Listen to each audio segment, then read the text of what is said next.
हाँ? जब तक न सफल हो नींद चैन को त्यागो तुम, संघर्ष का मैदान छोड़ मत भागो तुम, कुछ किए बिना ही जय जय कार नहीं होती, कोशिश करने वालों की हार नहीं होती।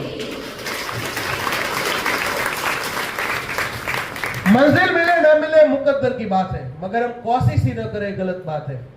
मंजिल मिले न मिले मुकद्दर की बात है, मगर हम कोशिश ही न करें गलत बात है।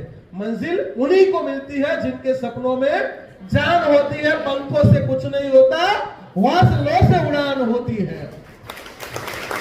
अरे हौसलो तो આપણે બુલંદ જ હોવો જોઈએ કે શિક્ષક બનવાનું સાહેબ। આપણે ગુજરાતના કેટલા બધા વિદ્યાર્થીઓને ભણાવવાના છે, આપણે એટલું સરસ મજાનું કામ કરવાનું, નોબેલ પ્રોફેશનમાં જવાનું છે।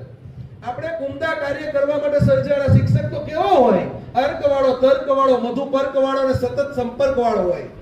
અને આપણે એવો શિક્ષક બનવાનું છે। આપણે ગુજરાતનું, ભારતનું ભવિષ્યના વર્ગખંડોમાં ઘડવાનું છે અને એના માટે અત્યારથી જ આપણે એ લેવલની તૈયારી કરવાની છે। ક્વોલિટી વાળા ટીચર બનવાનું। કેવું